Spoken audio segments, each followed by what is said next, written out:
Референдум по изменению Конституции пройдет 11 апреля вместе с выборами депутатов Джугурку-Кенеша. Решение об этом принято большинством голосов депутатов парламента. В нашем проекте о Конституции мы продолжаем детально разбирать статьи в предлагаемом проекте основного закона. С вами Надежда Усова. Приступаем к разбору главы 6 второго раздела проекта Конституции. Звучит она так: гарантии прав и свобод человека и гражданина. Сегодня разберем статьи с 55 по 60. Основные права и свободы человека и гражданина признаются в Кыргызстане в соответствии с международными принципами и нормами. Об этом говорится в статье 55. Так как Кыргызстан является участником многих международных соглашений, то нормы прав и свобод граждан вынесены в отдельный раздел в предлагаемом проекте Конституции. Физические или моральные действия над гражданином допустимы только на основании закона или по приговору суда. Но при этом гуманное обращение, не унижающее человеческого достоинства, прописано как в действующей Конституции, так и в предлагаемом проекте закона. Государство обеспечивает права и свободы граждан в порядке, закрепленным Конституцией и законами. В Кыргызской республике не должны приниматься законы, отменяющие или умаляющие права и свободы человека. Ограничения, касающиеся физической или моральной неприкосновенности личности, допустимы только на основании закона, по приговору суда как наказание за совершенное преступление. Никто не может подвергаться пыткам или другим бесчеловечным, жестким или унижающим достоинство видам обращения или наказания. Каждый лишенный свободы имеет право на гуманное обращение, не унижающего человеческого достоинства. Запрещаются медицинские, биологические и психологические опыты над людьми без их добровольного согласия, выраженного и удостоверенного надлежащим образом. Пока вина человека не доказана, он считается невиновным, проходит как подозреваемый. Нарушение этого принципа несет материальное или моральное возмещение причиненного вреда. Этот свод правил прописан в 57-й статье предлагаемого проекта Конституции.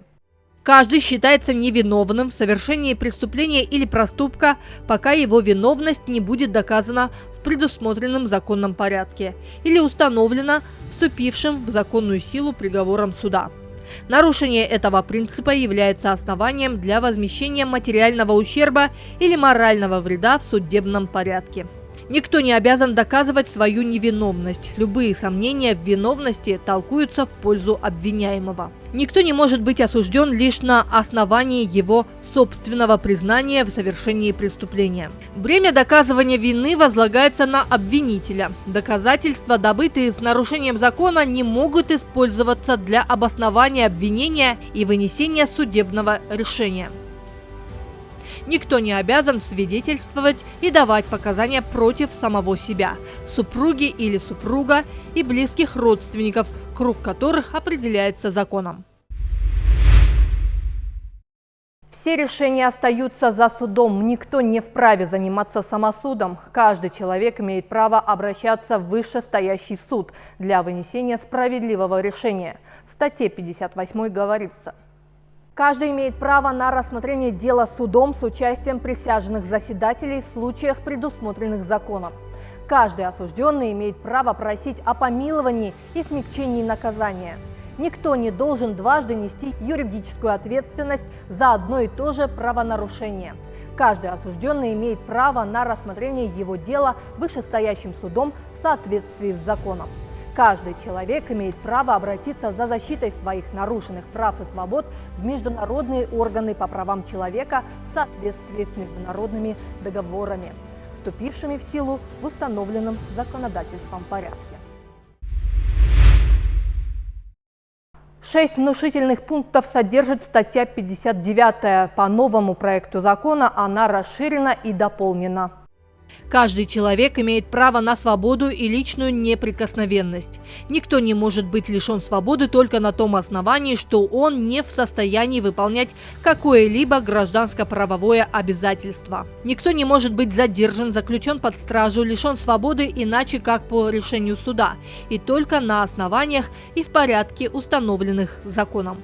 Никто не может быть подвергнут задержанию на срок более 48 часов без судебного решения.